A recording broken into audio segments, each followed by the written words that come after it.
तो आदाब, नमस्कार, गुड इवनिंग, सत श्री अकाल। एक बार फिर आप तमाम लोगों का स्वागत है क्राइम तक की कहानी के इस एपिसोड में। उम्मीद है पूरी फैमिली अच्छी होगी, अपना ख्याल रख रही होगी।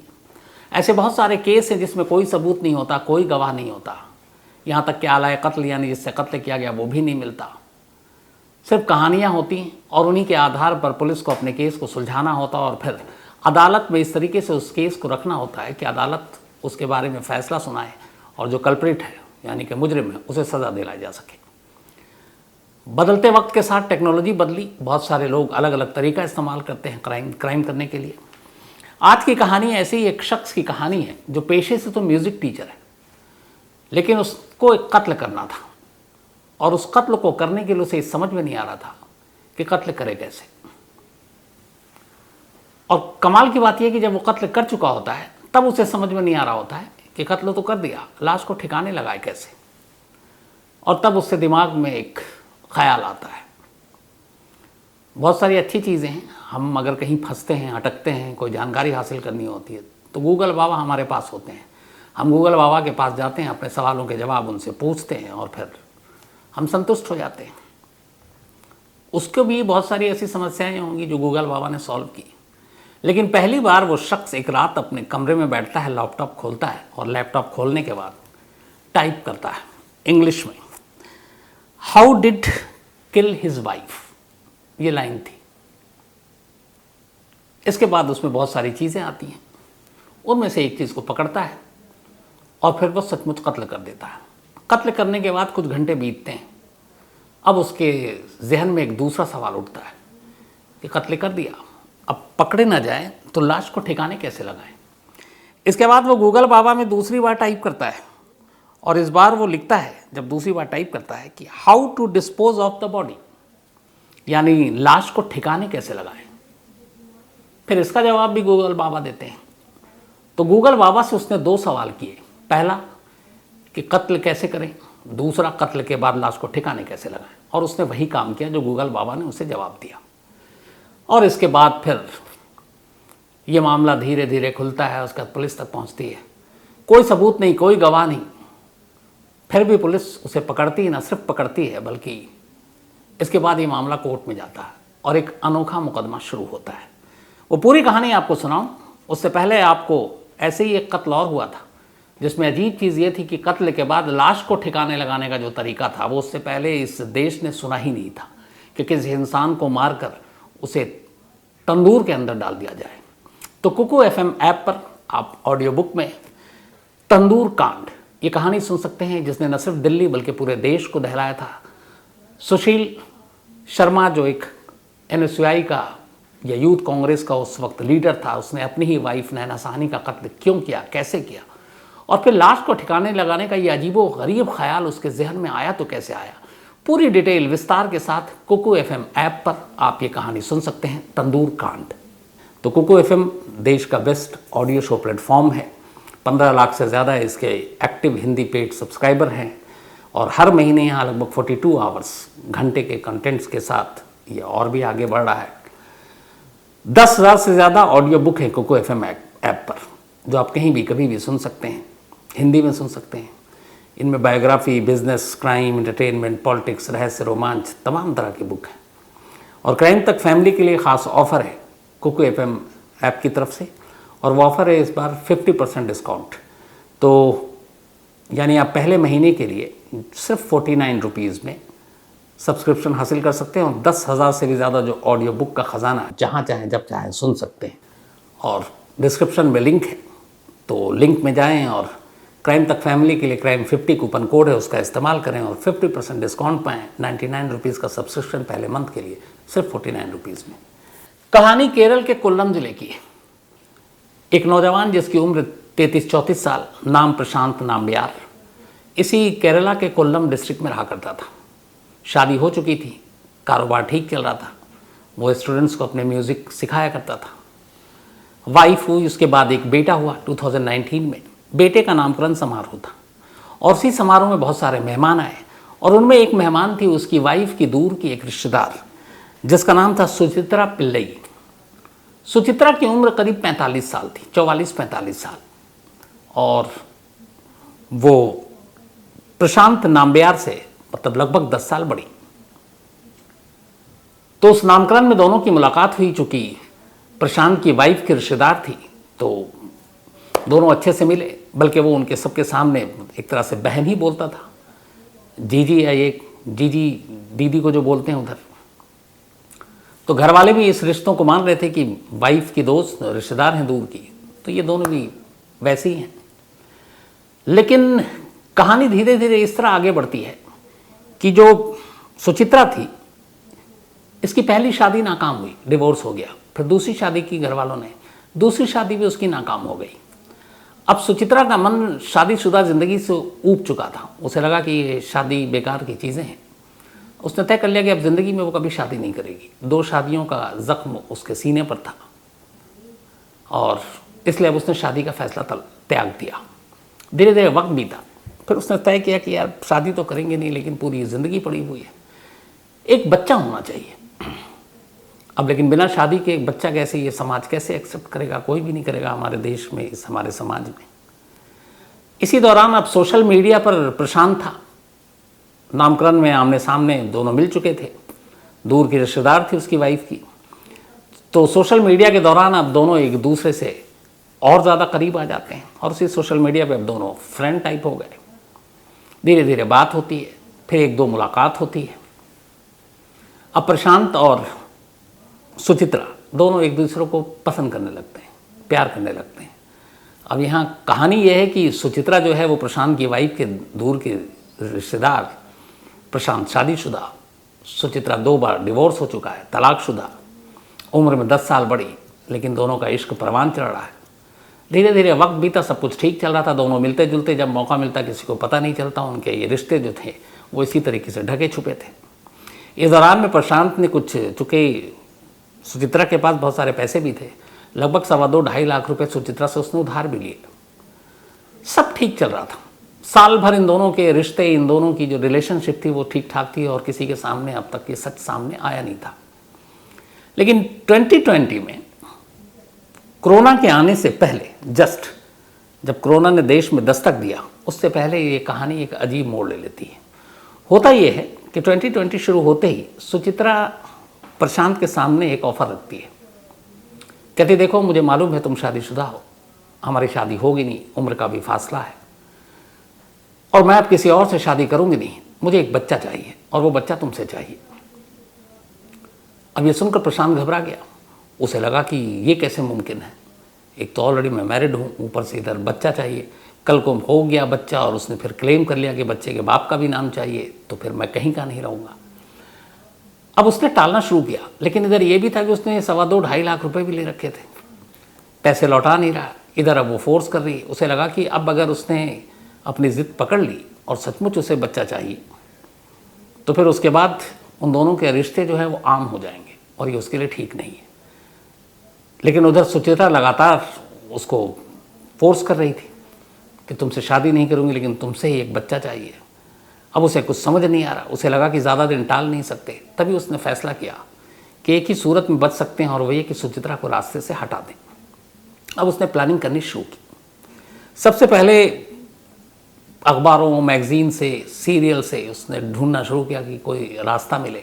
कहीं मिला नहीं। तो एक रात उसने गूगल सर्च किया और गूगल पे उसने लिखा कि हाउ डिड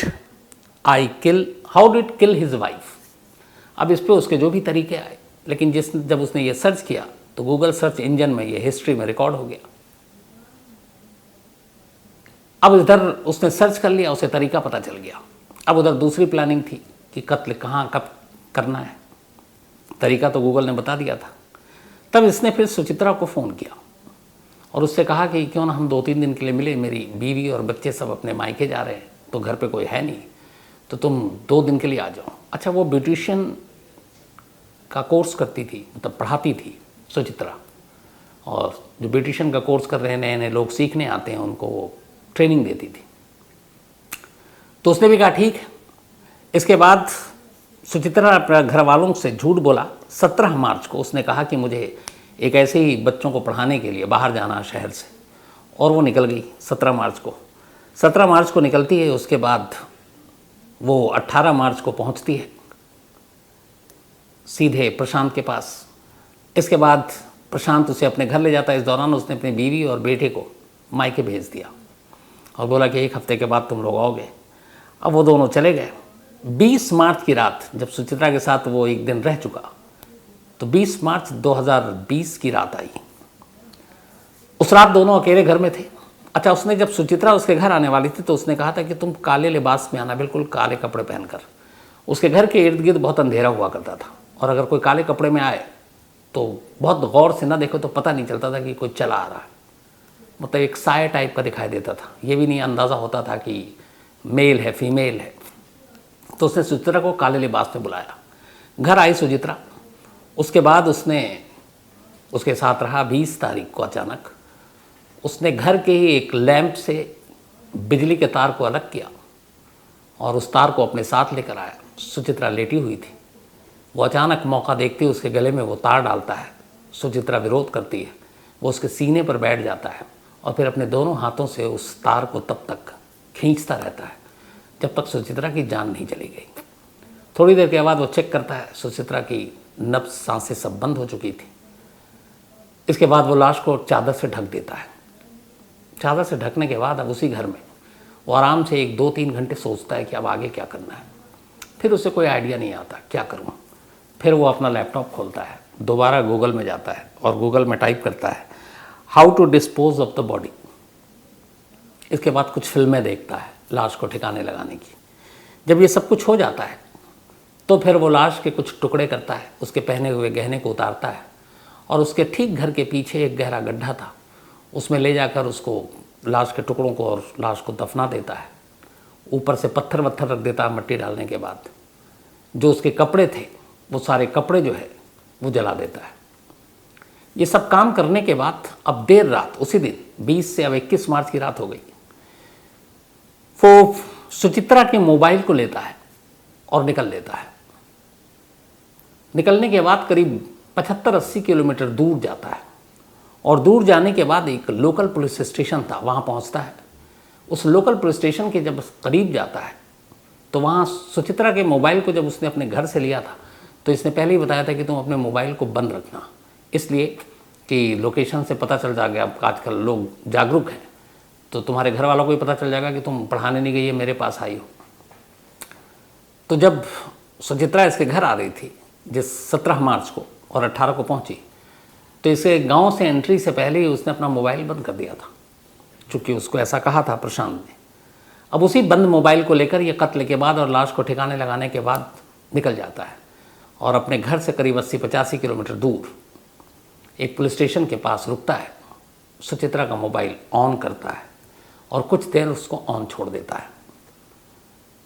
ऑन छोड़ने के बाद 10-15 मिनट अब वो उस मोबाइल को वहीं पे पत्थर से कुचल कर तोड़ देता है, सिम तोड़ देता है और पास में एक नाला था, वहीं नाले में सुचित्रा का मोबाइल, सिम सब फेंक देता है। ऐसा करने के पीछे उसका मकसद ये था कि जब वो मोबाइल का लास्ट लोकेशन कल को पुलिस ढूंढेगी, क्योंकि सुचित्रा तो मिलेगी नहीं, मर चुकी है, तो पुलिस ढूंढेगी लास्ट लोकेशन, तो लास्ट लोकेशन निकलेगा उस पुलिस स्टेशन के पास जो उसके घर का रूट ही नहीं है। तो फिर पुलिस गलत रास्ते पर अपनी जांच करेगी और यही सोचकर उसने मोबाइल को वहाँ ऑन किया और उसके बाद डिस्ट्रॉय कर दिया। उसके बाद ये वापस घर आ गया। अब सुचित्रा घर से ये कह के गई थी 17 को कि वो 21 या 22 को लौट आएगी। 21 बीत गया, 22 बीत, सुचित्रा नहीं लौटी। मोबाइल उसका बंद, उसकी माँ लगातार फ़ोन कर रही है, कोई खबर नहीं। फिर उसने बताया था कि वो किस शहर में जा रही है जहाँ पर उसको ब्यूटिशियन का ये लेक्चर देना है, क्लास देना है। उससे जहाँ वो काम करती थी पहले वहाँ पूछा कि आप लोगों ने इसे भेजा है, तो वो चौंक गए। उन्होंने कहा हमने तो कहीं नहीं भेजा। अब वो घबरा गई।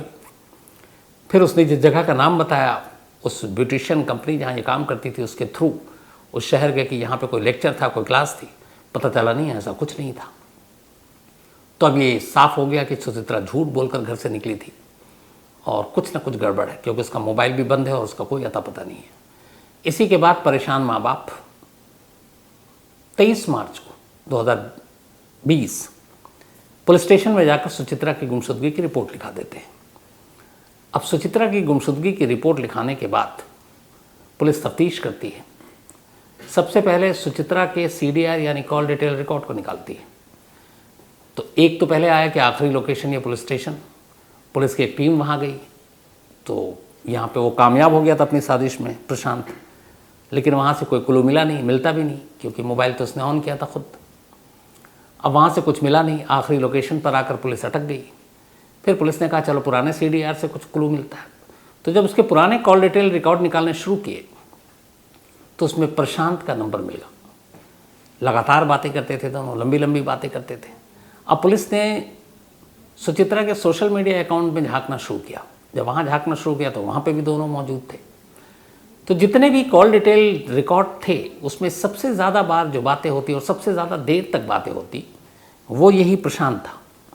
तो पुलिस के रडार पे सबसे पहले प्रशांत आ गया।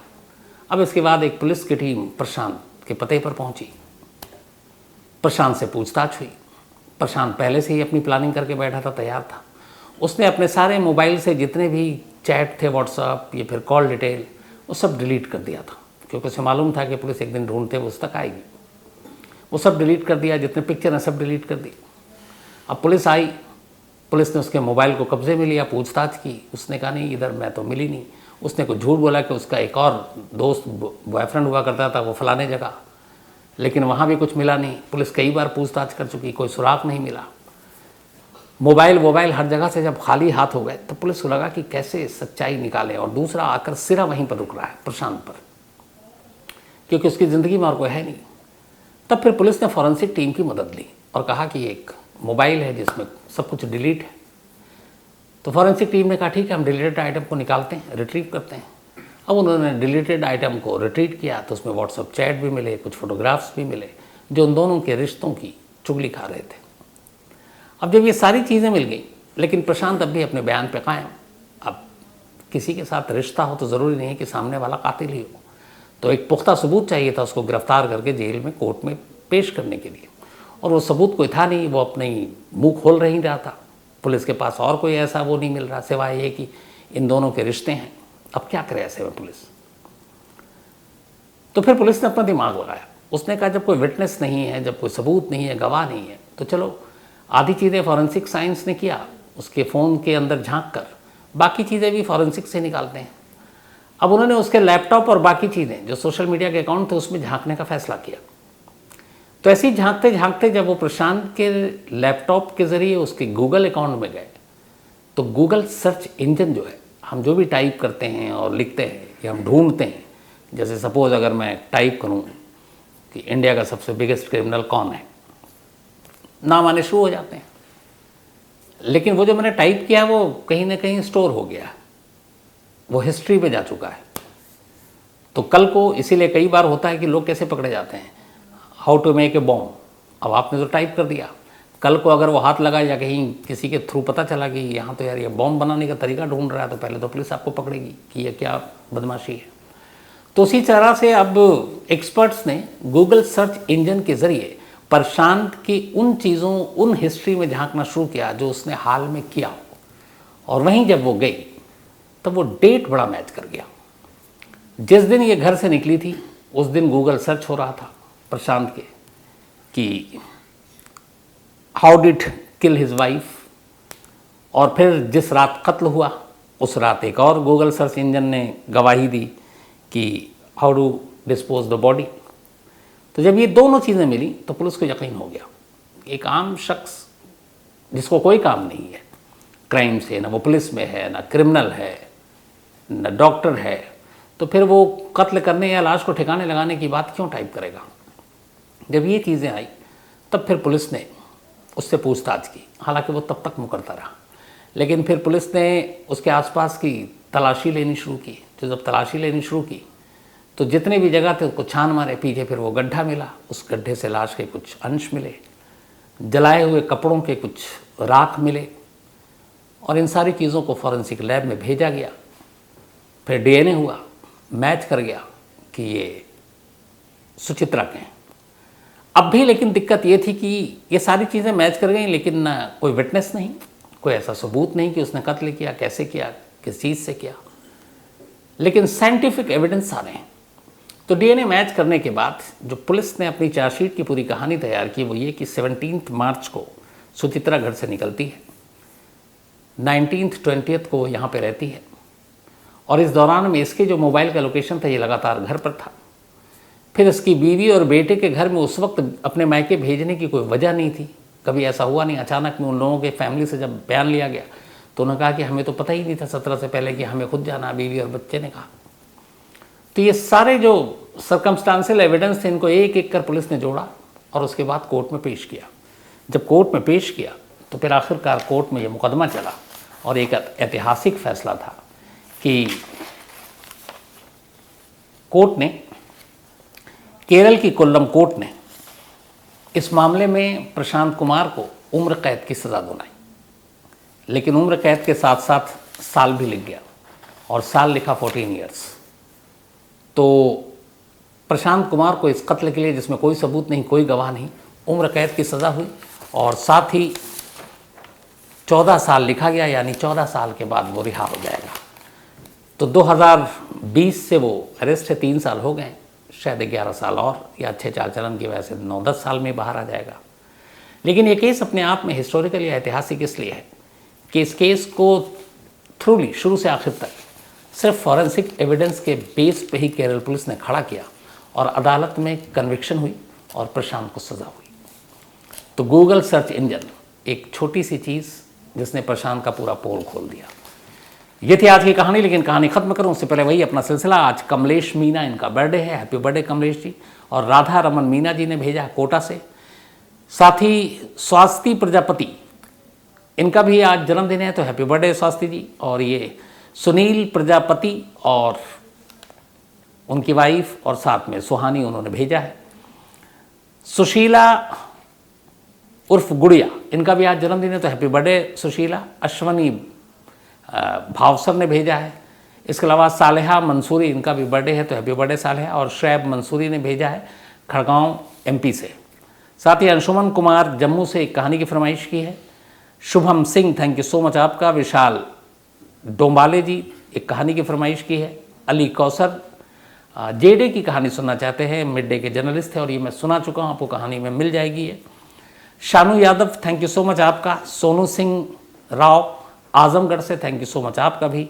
और सूरज कुमार, इन्होंने एक सवाल पूछा है कि आप इंडिपेंडेंट मीडिया हमारी है, स्वतंत्र है कि नहीं है, इस पे आपकी क्या राय है, क्योंकि अभी एक लिस्ट आई थी हमारी मीडिया की पोजीशन क्या है। मैंने पहले भी कई बार कहा है कि जिस तरीके का हमारा होना चाहिए वैसा नहीं है और उम्मीद करते हैं कि मीडिया बेहतर हो, सुधरे और सिर्फ सच्चाई के रास्ते पर चले। कभी इस बारे में डिटेल से ज़रूर बात करूँगा, डिटेल में आपसे। तो कहानी में इतना ही, लेकिन एक बार फिर आपको याद दिला दूं कि कुकू एफएम ऐप पर क्राइम तक फैमिली मेंबर्स के लिए खास ऑफर है। क्राइम 50 कूपन है, डिस्क्रिप्शन में लिंक है, यहाँ आप जाएं और 99 रुपीज़ का सब्सक्रिप्शन 49 रुपीज़ में पहले मंथ के लिए पाएं और कुकू एफएम के मज़े लें। अब आपसे मुलाकात होगी कल रात 9 बजे किसी नई कहानी के साथ। तब तक अपना ख्याल रखिएगा। Thank you very much.